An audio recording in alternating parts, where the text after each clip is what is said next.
کون سا صدقہ مالدار کو دیا جا سکتا ہے؟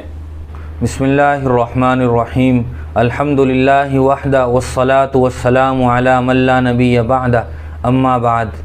جی ہاں، صدقات دو طرح کے ہوتے ہیں۔ ایک تو صدقات واجبہ ہوتے ہیں، مثال کے طور پر زکوٰۃ ہے، اسی طرح صدقہ فطر ہے۔ کسی آدمی نے کوئی منت اور نظر مانی تھی کسی کام کے لیے، اس کا وہ کام ہو گیا تو اس کے بعد اس پر اس صدقے کا دینا واجب ہوتا ہے، یہ بھی صدقہ واجبہ ہے۔ اس طرح کے جو صدقات ہیں وہ تو صرف غربا اور فقراء اور مستحق افراد ہی کو دیے جا سکتے ہیں۔ البتہ اس کے علاوہ صدقہ نافلہ، آدمی کے اوپر کوئی صدقہ واجب نہیں ہے، نہ زکوٰۃ ہے اور یا یہ کہ زکوٰۃ تھی تو وہ دے چکا ہے، آدمی اللہ کی راہ میں دینا چاہتا ہے تو وہ صدقہ نافلہ مسجد میں، مدرسے میں اپنے مالدار دوست کو بھی دیا جا سکتا ہے۔